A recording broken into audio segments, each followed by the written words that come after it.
Something really interesting has been happening in American politics, maybe a little under the radar.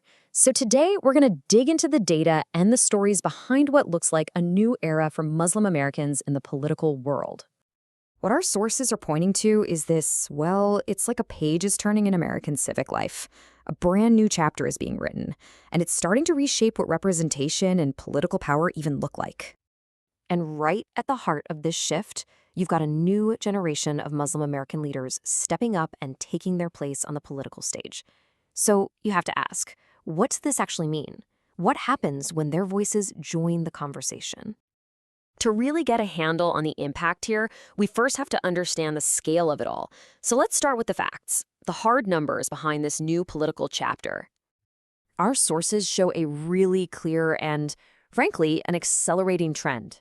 The number of Muslim Americans winning elections, it's been surging, especially in the last few years.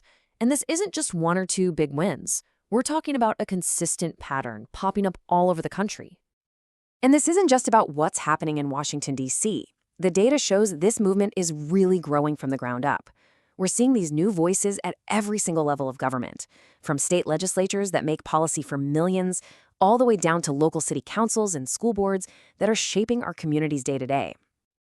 Okay, so we see the numbers are climbing. That much is clear. But why?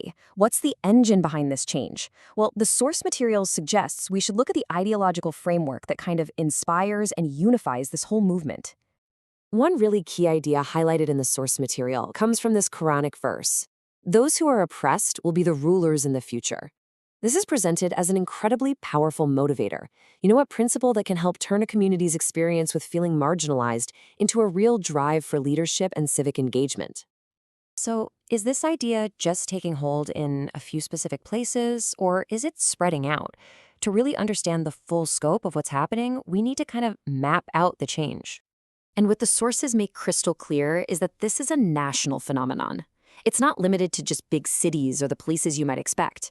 We're seeing these wins in suburban districts, in rural counties, really all across the political map. It just goes to show how broad the appeal of these new candidates is. All right, so let's put it all together. We've got a growing movement, a powerful ideology fueling it, and it's happening all over the country. What does it all add up to? What's the real takeaway here? I think the most crucial thing to get is that this is so much more than just a few election results. It's about a much deeper change. It's like new threads are being woven into the fabric of American political life, and the whole pattern is becoming richer and way more complex because of it. And that leaves us with a really big question for the future. As these new voices gain more and more influence, as they move from local school boards all the way up to the U.S. Congress, how is the actual conversation of American politics itself going to change? That's something to think about. ونريد أن نمن على الذين استضعفوا في الأرض ونجعلهم أئمة ونجعلهم الوارثين. 28:5.